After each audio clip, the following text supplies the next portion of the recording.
Bonjour à tous et bienvenue sur ma chaîne YouTube. Comme vous le savez, vous pouvez vous abonner, vous pouvez liker, vous pouvez commenter sur cette chaîne. J'aime beaucoup quand vous le faites. Alors, juste pour aujourd'hui, nous allons regarder la numérologie avec l'amour. C'est souvent un sujet qui est utilisé dans les consultations. Les gens adorent parler de ce sujet-là, bien sûr. Les rencontres, est-ce que c'est bien avec la personne avec qui je suis, etc. Donc, nous allons regarder vos chemins de vie et en fonction des chemins de vie, quelles sont vos possibilités au niveau amoureux. Alors, on va commencer par le calcul du chemin de vie. Je vous rappelle que ce calcul se fait avec votre jour de naissance, votre mois de naissance et votre année de naissance. Donc, quand on est né le 5 août 1970, eh ben, c'est 5 plus 8 plus 1970 qui va donner 1983, si je ne me trompe pas. Ensuite, vous allez faire 1 plus 9 plus 8 plus 3 et vous allez trouver 21 et vous ferez 21, 3 puisque 2 plus 1 égale 3. Ça vous donnera votre chemin de vie tout simplement et on tombe toujours sur un chiffre entre 1 et 9. C'est le calcul tout simple de votre date de naissance cumulée. Alors certains vont le calculer différemment, ils vont faire 5 plus 8 plus 1 plus 9 plus 7 plus 0 dans le cas de quelqu'un né un 5 août 1970. Alors, 5 plus 8, ça fait 13. 13 plus 1, ça fait 14. 14 et 9, ça fait 23. 23 et 7, ça fait 30. Donc, plus 0, ça fait 30. Donc, 30, on va le réduire, ça donnera encore le chiffre 3. Donc, dans les deux calculs, vous trouverez le même résultat. Pour ceux qui ne trouvent pas le même résultat, et j'en ai des fois des élèves en formation qui ne trouvent pas le même résultat, ce n'est pas possible. Il y a toujours le même calcul. Et certains me disent, mais non, non, non, Patrick, c'est pas possible. J'ai bien trouvé d'un côté 4 et de l'autre côté 30. Hein, et ben non, on doit trouver le même résultat. C'est logique, la date de naissance restant toujours la même. Voilà, donc ça c'est pour votre calcul de chemin de vie. Alors, l'amour par rapport à ceux qui ont trouvé le chiffre 1. On commence toujours par le chemin de vie 1. L'amour vécu par le chemin de vie 1 est un amour souvent de relations fortes, passionnelle, un peu dominante, avec beaucoup d'ascendant sur l'autre. Donc on fait un petit peu attention, on est assez indépendant avec le chiffre 1, généralement en amour, on a besoin de centrage, on a besoin de se retrouver par moments seul pour avancer.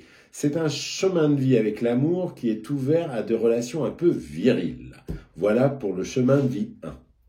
Le chemin de vie 2, l'amour est beaucoup plus dépendant. On est plus soumis à l'autre. On est dans une idée d'union, de couple, de relation à deux pour se retrouver. Donc ça, c'est important avec un chemin de vie 2, de rencontrer quelqu'un qu'on va appeler l'âme sœur, par exemple, pour créer un joli couple. Voilà un petit peu les éléments du 2. Pour le chemin de vie 3, on a une idée de relations qui vont être ouvertes, de complicité amoureuse. C'est vraiment l'amour avec le sens de la famille, du bonheur, de la gaieté, de la communication, des rencontres. C'est un chemin de vie 3 avec l'amour qui est très ouvert envers les autres, envers les enfants, pour créer une famille, par exemple.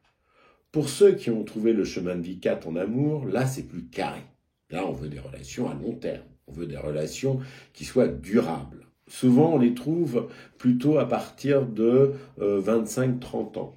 Là, on a besoin de choses carrées, de créer une maison, un foyer, quelque chose de stable. Ça, le 4 est très stable. Il a besoin de créer ça pour avancer dans la vie avec de la méthode, de la rigueur.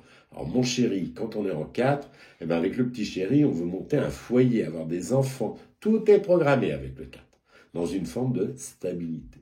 Pour le chemin de vie 5, l'amour est beaucoup plus dans les expériences fantaisistes. On va avoir des fantasmes, des expériences variées. Le 5, c'est l'instabilité des fois un peu amoureuse. Attention, on aime les relations aussi fortes, mais avec du cérébral. On a besoin de voyage, de rythme, de mobilité avec l'autre pour bien vivre son chemin de vie 5 en amour. Chemin de vie 6. Le chemin de vie 6, lui, là aussi, il y a une idée de famille, de responsabilité, d'obligation, avec une idée d'amour. Le 6, c'est l'amour. L'amour avec un grand A, l'amour vrai, l'amour romantique, l'amour vécu en ayant du bonheur partagé. Donc ça, souvent, celui qui a un chemin de vie 6, il aime sa famille, la famille d'où il vient, la famille qu'il crée, la famille avec ses enfants, et il a besoin d'amour avec un grand R comme romantisme. Le chemin de vie 7, lui, il est plus dans la complicité amoureuse, dans l'amitié amoureuse. Il peut avoir des besoins d'isolement pour se ressourcer lui-même et retrouver le couple avec une forme d'autonomie, d'indépendance. Ça, pour les chemins de vie 7, c'est des fois un petit peu plus compliqué. C'est dans ce chemin de vie qu'on trouve le plus de célibataires, pour info. Parce qu'il y a des moments où on se retrouve avec des périodes seules. Pour le chemin de vie 8, c'est celui de l'amour, là aussi un peu idéalisé, un peu vrai. On cherche un équilibre amoureux avec de l'harmonie, des relations fortes, etc. Où on peut avoir aussi un élément de contrat, un engagement. Ça peut être le mariage. Mais les chemins de vie 8 sont amenés des fois également à divorcer. Et il faut faire très attention à leur contrat, le contrat d'engagement financier. Parce que le 8, je rappelle pour tout le monde, c'est matériel. Donc attention, les chemins de vie 8, c'est aussi l'élément de justice. Mais souvent, l'amour est bien vécu.